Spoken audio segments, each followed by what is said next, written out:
Hey everybody, welcome back to Video Game So taking another fun and exciting video for you guys today because we're taking another look at Ymir, the work in progress Sega Saturn emulator that I've been talking about for maybe the last 3 or 4 months on the channel.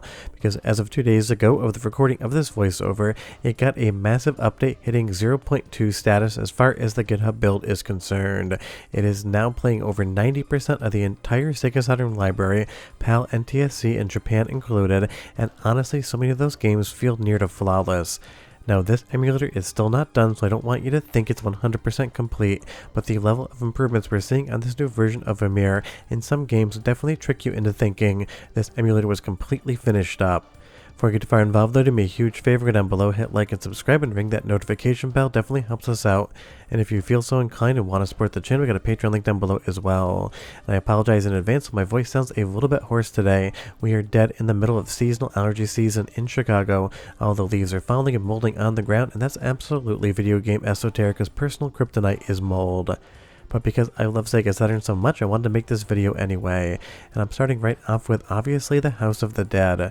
Now there's definitely better ways to play this game. Model 2 emulation in MAME and Model 2 emulator, you're going to get a better experience as far as the graphics are concerned.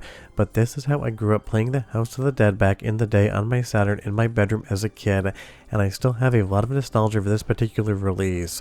So it is one of those games that I'm intimately familiar with, and I love testing out emulation and FPGA cores because it's pretty obvious right off the top, to me at least, if there's some sort of issue. Now honestly, in this Ymir footage, I cannot spot any issues whatsoever outside of the fact that the textures are absolutely pixelated, but that's a Sega Saturn problem and not an emulation problem, which is to say that right now there's not any enhancements in actual emulation. You're going to get the same internal running resolution and everything's going to look the same.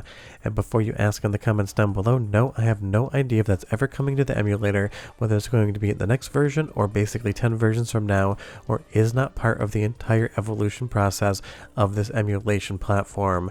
We will just definitely have to wait and see.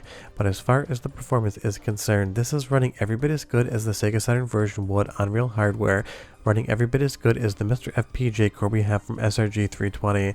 It's just straight up awesome. But let's move over and start testing Panzer Dragoon because it's another game that basically everyone has played on Sega Saturn, and it is another game that's an excellent example of what the Sega Saturn could do and when it is running correctly in emulation. Everything here just looks like Panzer Dragoon to me. All of the graphics, all of the artwork and textures, all of the music, it just looks, plays, and sounds exactly like if you're sitting in front of a Sega Saturn, outside of the fact that the video quality is even better because we're emulating it and not dealing with the RGB out of the back of the console.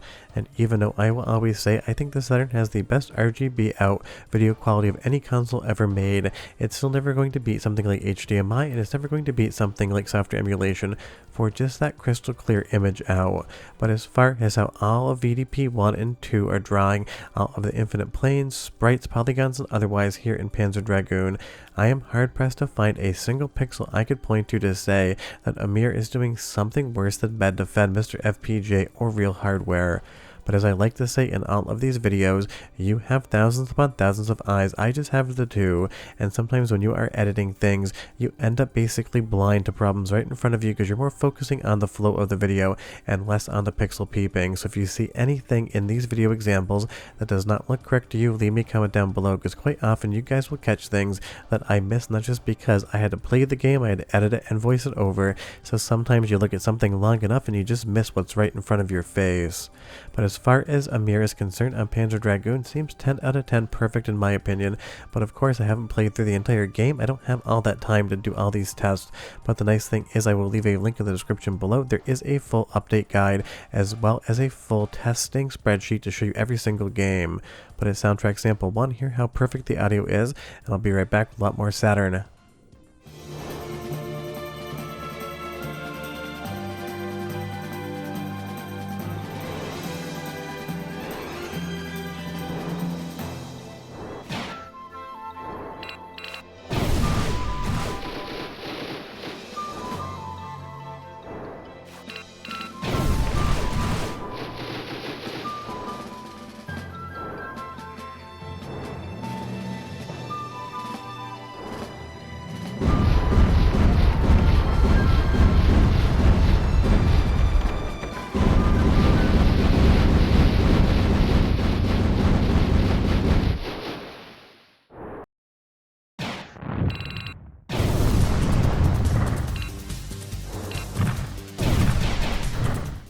I mean, honestly, everything sounds good there outside of the fact that when the roof is falling in, it is clipping the channel ever so slightly. But I did go and check original hardware right before I posted this video, and that sound sample definitely is loud on my real hardware as well. Maybe 10% louder on Ymir, but it's one of those things. It could be adjusted the next version of the game. Now moving over to something that is a pure 2D game, because we have talked about two 3D games. This is Street Fighter Alpha 2. That should be obvious to pretty much anyone watching. And this is a game I wanted to test for three distinct reasons. One, I just absolutely love the game. Two, it is using VDP 1 and 2 just for 2D graphics. And three, if there were latency in the controls or any issues with lag, it would be instantaneously detectable in a game like Street Fighter Alpha 2, because inputs 100% matter here. The good thing is, playing with Sakura, I can definitely pull off the specials I need to pull off and have the fights I want to have. But honestly, I have not yet actually scientifically measured the latency in something like Ymir, and I won't do that until the emulation is complete.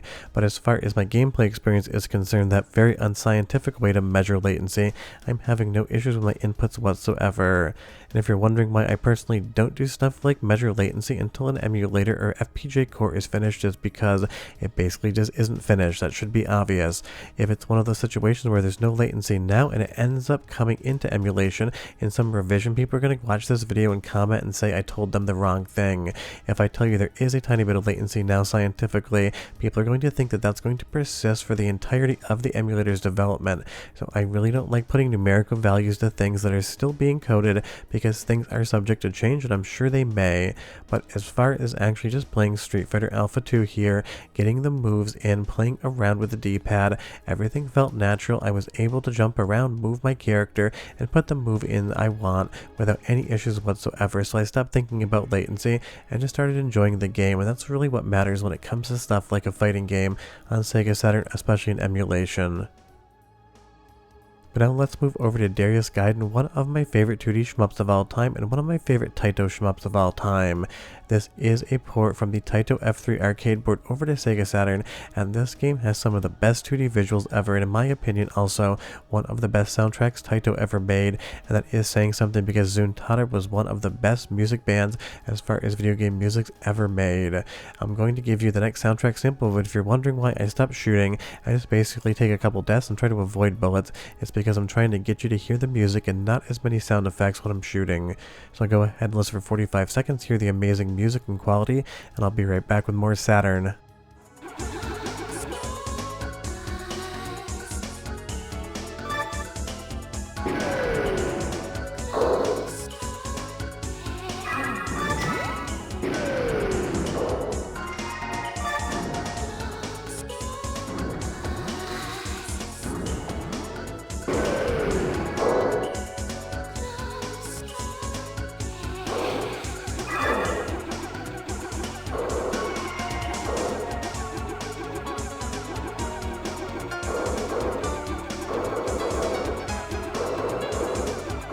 I mean, I just absolutely love that track. I absolutely love this game, and having heard it come out of my Sega Saturn 100 times before, because I do own both the Japanese and US copies, it sounds exactly like it should, and I would say it is perfect.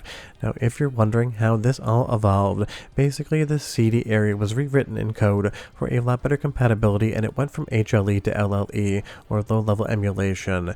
Additionally, in this new version of Ymir, there's going to be an auto-updater, so you don't continually have to download the newest version from GitHub, and then basically unzip it and reinstall the program every time.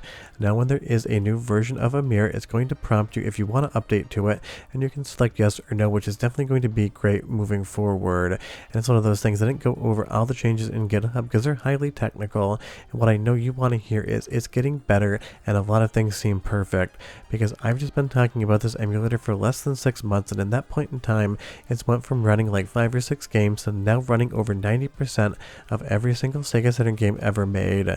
Sure, you might see a glitch here and there, sure there is still going to be some games that don't run, but to say that this thing is basically speed running Sega Saturn emulation development would be an understatement. This thing is just running the 100-yard dash in record times, and we're all having fun with it.